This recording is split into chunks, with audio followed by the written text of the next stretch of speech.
আসসালামু আলাইকুম, সবাই কেমন আছেন? আশা করি সবাই ভালো আছেন। তো আজকে আরও একটি নতুন ব্লগ নিয়ে হাজির হয়েছি। আজকের ব্লগটি হচ্ছে খেজুর গাছে আসলে এখন বর্তমান পরিস্থিতি কেমন, খেজুর কিভাবে কি হয়েছে সেগুলো আমি আপনাদের দেখানোর চেষ্টা করব। আসলে আমি এখানে অনেক দিন যাবৎ ছিলাম না।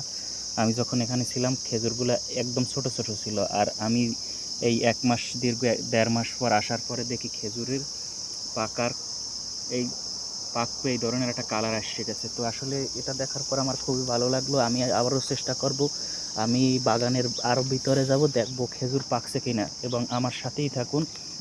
তো আসলে এর থেকেও আমি ভালো ভালো খেজুর গাছের কাছে যাব এবং এই দেশে ওমানে কি পরিমাণ খেজুর হয় এবং খেজুরগুলো কতটুকু গাছে হয় এগুলো সব আমি আপনাদের আজকে দেখানোর চেষ্টা করব এবং কি পরিমাণ মিষ্টি লাগে আমি আপনাদের খেয়ে দেখানোর চেষ্টা করব এবং বলার চেষ্টা করব। তো আপনারা আমার সাথেই থাকুন। তো চলুন আমরা ভিতরের দিকে যাওয়ার চেষ্টা করব। অবশেষে বাগানের ভিতরে চলে আসলাম। তো আমি আপনাদের দেখানোর চেষ্টা করব। আমি এই খেজুর গাছটার খেজুরগুলো একদম ছোট ছোট দেখে গেছি, বিচিগুলাও শক্ত হয় না, কিন্তু আমি আসার পরে এই 1.5 মাস পর এখানে আসার পরে আমি এখন বর্তমানে যেটা দেখতে পাচ্ছি, দেখেন, আমি 1.5 মাস পর আসার পরে খেজুরগুলা একদম লাল হয়ে গেছে। সেটা সত্যিই অসাধারণ, আমার দেখে খুবই ভালো লাগছে। আমি জীবনের প্রথম এই খেজুর গাছ দেখলাম, বিদেশের খেজুর গাছ কেমন কি এবং খেজুরের কালারটা হয়েছে কি দেখেন, এটা একটি অন্য জাতের খেজুর, এই কালারটাই ভিন্ন রকমের, পুরো একটা অস্থির কালার আসছে। আসলে আমি প্রথমে দেখার পরে ভাবছি যে খেজুরগুলা মনে হয়,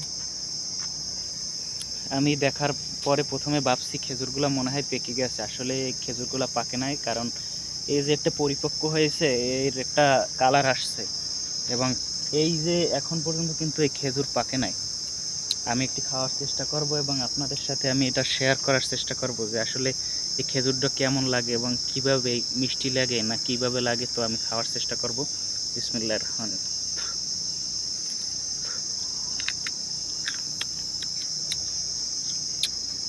এই কাঁচা অবস্থায় খেজুরটা যে এত মিষ্টি সেটা আমি আপনাদের ভাষায় প্রকাশ করতে পারবো না। সত্যি আল্লাহর সৃষ্টি অনেক সুন্দর এবং খেজুরের কালারটা আসছে কি দেখেন, একদম লাল, যেটা দেখে আমি সত্যিই খুব অবাক এবং জীবনের এই প্রথম বিদেশি খেজুর গাছ থেকে বিদেশের মাটিতে নিজের হাত দিয়ে এত সুন্দর একটি খেজুর খেলাম। এই খেজুরটা পুরো একদম কাঁচা, কিন্তু কালারটা আসছে লাল কালার। এটা ভিন্ন ধরনের খেজুর, যার কারণে এটা লাল কালার, কিন্তু এটা খুবই মিষ্টি, খুবই মিষ্টি। যারা এই, যদি কেউ আমার ভিডিওটি দেখে থাকেন এবং কেউ যদি প্রবাসে থাকেন এবং এই খেজুর সম্পর্কে যদি আপনার ধারণা থাকে, অবশ্যই অবশ্যই আপনাদের কাছে রিকোয়েস্ট, এই খেজুরের একটি কমেন্ট করে দেবেন আসলে খেজুরগুলো কেমন কি এবং খাইতে কেমন এবং কতটা মিষ্টি। দেখেন এই খেজুর গাছটা একদম ছোট,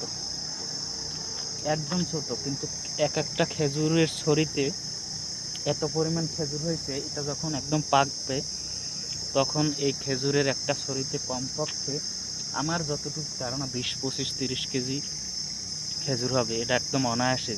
এমন এমন খেজুরের ছড়া আছে যে খেজুরের ছড়ায় 40 কেজি 50 কেজি পর্যন্ত হয়ে থাকে, কারণ খেজুরগুলো একদম অনেক বড় বড়। এই একটা খেজুর দেখেন, খেজুরগুলো কত বড়, 2 কর, একটা খেজুর 2 কর। এই খেজুরটা যখন আরও পাকবে পরিপক্ক হবে তখন আরও বড় হবে। তো আমি আরেকটা পরিপক্ক খেজুর খাওয়ার চেষ্টা করব, এই খেজুরটা দেখবো আসলে কেমন কি লাগে। তো এই খেজুরটা আমি খাবো, আরও একটি খেজুর খাবো আপনাদের সামনে। আসলে আমি প্রথম খাইছি তো, অনেক আগে শুনছি, কিন্তু আজকে আমি প্রমাণ এবং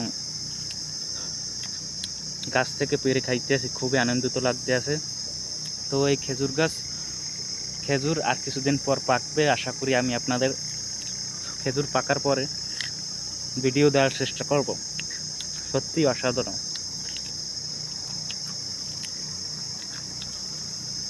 খেজুর পাকার পরে আমি আপনাদের আবার দেখাবো ইনশাল্লাহ, যদি আমি এখানে থাকি। কাঁচা অবস্থায় খেজুর এত মিষ্টি, যেটা সত্যি অসাধারণ। আমি আপনাদের আরও একটি খেজুর গাছ দেখাবো, এই খেজুর গাছটি দেখাইলাম, আমি আর একটা খেজুর গাছে যাব, ততক্ষণ আমার সাথেই থাকুন। হ্যাঁ বন্ধুরা, আমি আরও একটি খেজুর গাছের কাছে আসছি। তো আসলে দেখব, আমি এই খেজুর গাছের অনেক ভিডিও দিয়েছিলাম যখন একদম ছোট ছোট ফুল আসছে, তখন এই খেজুর গাছের ভিডিও দিয়েছিলাম। আমি দীর্ঘ 1.5 মাস সেখানে না থাকার ফলে 1.5 মাস পরে 1.5-2 মাস পরে আসছি।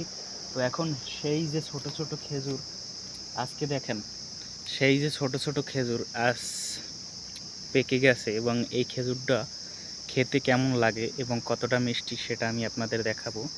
তো এখন পর্যন্ত পাকে নাই সম্পূর্ণ, আজা কাঁচা আজা পাকা।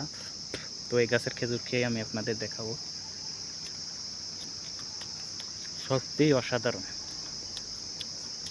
আল্লাহর সৃষ্টি এবং আল্লাহর ফল যে এত মিষ্টি, এত সুস্বাদু, আপনি কল্পনাও করতে পারবেন না যে মরুভূমির মাঝে এই পাথরের দেশে এত মিষ্টি ফল হওয়া সম্ভব। সত্যি অসাধারণ, আমি মুগ্ধ। এই গাছের আমি ভিডিও দিয়েছিলাম অনেক আগে, যখন এই খেজুরগুলো একদম ছোট ছোট ছিল। আজকে এই খেজুরগুলো একদম পেকে গেছে।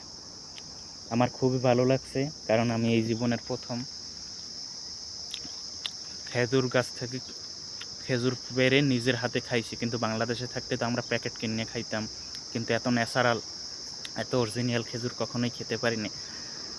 যারা এই অরিজিনাল খেজুর খেয়েছে এবং গাছ থেকে পেড়ে খেয়েছে, শুধু তারাই বলতে পারবে আসলে খেজুরগুলো খেতে কেমন। অবশ্যই আপনি যদি আমার এই ভিডিওটি দেখে থাকেন, যারা এই খেজুর সম্পর্কে ধারণা আছে, অবশ্যই কমেন্ট করবেন আমার কথাগুলো কতটা সত্য এবং কতটা মিথ্যা। আমি আপনাদের কাছে এইটুকু রিকোয়েস্ট করব যে আসলে খেজুরগুলো খেতে কেমন। তো ধন্যবাদ, সবাই ভালো থাকবেন। খেজুরগুলো পাকার পরে আমি আবার ভিডিও দেব, ততক্ষণ আমার সাথেই থাকুন এবং ভিডিওটি কেমন হয়েছে কমেন্ট বক্সে অবশ্যই জানিয়ে দেবেন। ধন্যবাদ, আসসালামু আলাইকুম।